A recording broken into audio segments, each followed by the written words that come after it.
நிறைவாழ்வு AG சபை வழங்கும் morning மன்னாவிற்கு உங்களை அன்போடு வரவேற்கிறோம். கர்த்தருடைய பரிசுத்த நாம் மகிமைப்படுவதாக. இன்று ஞாயிற்றுக்கிழமை, இன்று உங்களை சந்திப்பதில் மிகுந்த சந்தோஷம். இன்றைக்கு கர்த்தர் நம்மோடு பேசுகிற வார்த்தை சங்கீதங்கள் புஸ்தகம் 26வது அதிகாரத்திலே ஒரு வசனத்தை நான் உங்களுக்காக வாசிக்கிறேன்.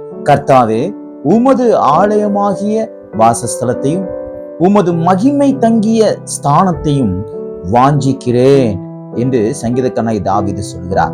எனக்கு அன்பான தேவனுடைய பிள்ளைகளே, சங்கீதக்காரனாகிய தாவீது கர்த்தருடைய ஆலயத்துடைய வாசஸ்தலத்தை அவர் என்ன செய்கிறாராம்? வாஞ்சிக்கிறாராம். அவருடைய ஸ்தானத்தையும் மகிமை தங்கிய ஸ்தானத்தையும் வாஞ்சிக்கிறாராம். எவ்வளவு அருமையான வார்த்தை பார்த்தீங்களா? இன்னைக்கு அந்த வாஞ்சை, அந்த தாகம் அது உங்களிடத்தில் காணப்படுகிறதா? சங்கீதக்காரனாகிய தாவீதுக்கு வாஞ்சையும் ஒரு பெரிய ஆசையும் அவனுக்கு ஆலயத்துக்கு மேல்தான் இருக்க வேண்டும் என்று அல்ல. அவனுக்கு அநேக ஆடம்பரமான காரியங்கள் இருக்கிறது. அவன் ரொம்ப சந்தோஷமா இருக்கக்கூடிய இடங்கள் நிறைய இருக்குது. ஆனாலும் இந்த தாவீது ராஜா சொல்லுகிறார், கர்த்தாவே, உமது ஆலயமாகிய வாசஸ்தலத்தை.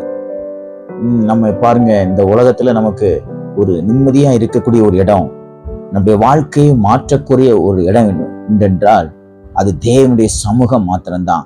மனுஷனுடைய கருத்துல நம்ம உட்கார்ந்துருப்போம், மனுஷுடையத்துல போய் நம்ம உட்கார்ந்துருப்போம்னா அவர்கள் நமக்கு கொஞ்சம் ஆறுதல் சொல்ற மாதிரி சொல்லுவாங்களே தவிர நமக்கு முழுமையா ஆறுதலா மாற மாட்டாங்க.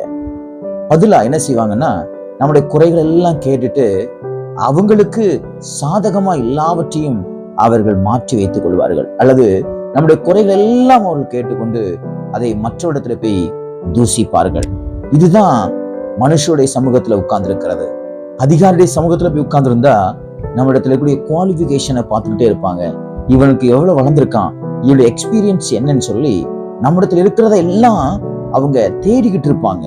இவனை வைத்து நம்முடைய கம்பெனி எப்படி டெவலப் பண்ணலாம், இவன் எவ்வளவுக்குள்ள வளர்ந்துருக்கான்னு சொல்லி அவர்களுடைய சுய லாபத்திற்காக நம்மிடத்துல அவர்கள் கூட்டம் கூடுவார்கள்.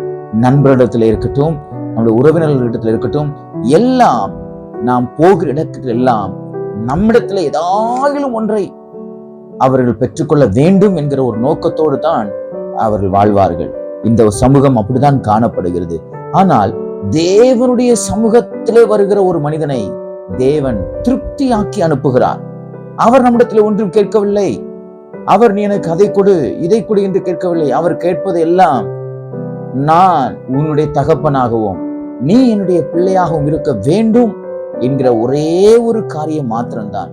அவருடைய அன்பை நாம் பெற்றுக்கொண்டு அவருக்காக வாழுகிறதாக நாம் காணப்பட வேண்டும் என்பதைத்தான் பரலோகத்தில் இருக்க தகப்பனாகிய பிதாவாகிய தேவன் அதை விரும்புகிறார்.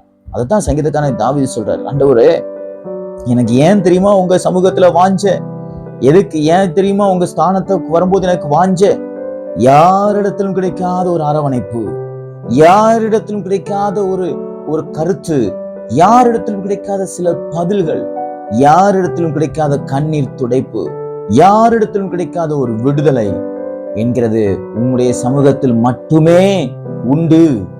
எதையும் எதிர்பார்க்காமல் என்னிடத்தில் வருகிற ஒரே ஒரு தெய்வம் நீர்தான் ஆண்டவரே. அது ஆகையால் உம்முடைய சமூகத்தை நான் வாஞ்சிக்கிறேன் என்று சொல்லுகிறார். இன்னைக்கு ஆலயத்துக்கு போறதுக்கு நீங்க ரெடியா இருக்கீங்களா? கணவன் மனைவியா, பிள்ளைகளா ஆலயத்துக்கு வர்றதுக்கு ரெடியா இருக்கீங்களா?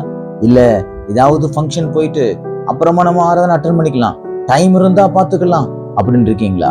நீங்க ஒரு சகோதரன் எனக்கு தெரியும், அந்த சகோதரன் எப்படியெல்லாம் ஆராதனைய விட முடியுமோ, எப்படியெல்லாம் ஆராதனையை கட் பண்ணணுமோ அப்படியெல்லாம் அவர் சூழ்ச்சி பண்ணுவாரு.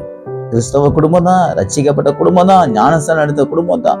எப்படிலாம் அந்த ஆராதனையை நம்ம கட் பண்ணலாம், எப்படி கட் பண்ணலாம், எங்க போனா லேட் ஆகும், எங்க போனா ஆராதனைக்கு வராம நம்ம ஒப்பேத்திரலாம், காரணத்தை சொல்லிடலாம்னு சொல்லி காரணத்தை தேடுவாங்க. எனக்கு அன்பான தேடு பிள்ளைகளே, இன்னைக்கு நீங்களும் அப்படிப்பட்ட ஒரு காரியத்திலே நீங்க ஈடுபட வேண்டாம். கடந்த நாள் முழுவதும் கர்த்தர் நம்மை கண்ணின் மணியை போல பாதுகாத்திருக்கிறார். நமக்கு போஜனத்தையும், நமக்கு நல்ல சுகத்தையும், பலத்தையும், நம்முடைய பிள்ளைகளுக்கு, நம்முடைய மனைவிக்கு, நம்முடைய கணவனுக்கு, நம்முடைய காரியங்கள் எல்லாவற்றிலும் கர்த்தருடைய கரம் தானே இருந்து நடத்தினது கடந்த நாட்கள் முழுவதும். ஆகையால் தேவனுடைய வாசஸ்தலத்திற்கும் தேவனுடைய ஆலயத்திற்கும் தேவனுடைய ஸ்தானத்திற்கும் போவதற்கு உங்கள் இருதயத்துக்குள்ளே வாஞ்சை உண்டாகட்டும், வாஞ்சை உண்டாகட்டும். வீணரோடே நான் உட்காராமல் வஞ்சகரிடத்திலே நான் சேருவதில்லை. கொள்ளாதவர்கள் கூட்டத்தை நான் பகைக்கிறேன், துன்மார்க்கரோட நான் உட்காரேன் என்று சங்கீதக்காரன் தாவீது சொல்றாரு, ஆண்டவரே, எனக்கு என் ஆத்துமா எதை வாஞ்சிக்கிறது தெரியுமா? இந்த இருதயம் எதை வாஞ்சிக்கிறது தெரியுமா? உம்முடைய ஆலயமாகிய ஸ்தானத்தையும் உம்முடைய ஆலயமாகிய வாசஸ்தலத்தையுமே வாஞ்சிக்கிறது என்று சொல்லுகிறார். எனக்கு அன்பான தேவ பிள்ளைகளே, வேற எங்கேயும் நீங்க போக வேண்டாம். கர்த்தருடைய சமூகத்துக்கு செல்லுங்கள். தேவன் இந்த நாளில் உங்களை ஆசீர்வதித்து உங்களுக்குரிய பலனை இந்த வாரம் முழுவதும் தர அவர் உண்மை உள்ளவராக இருக்கிறார். கர்த்தர் உங்களை ஆசீர்வதித்து பாதுகாப்பாராக. God bless you.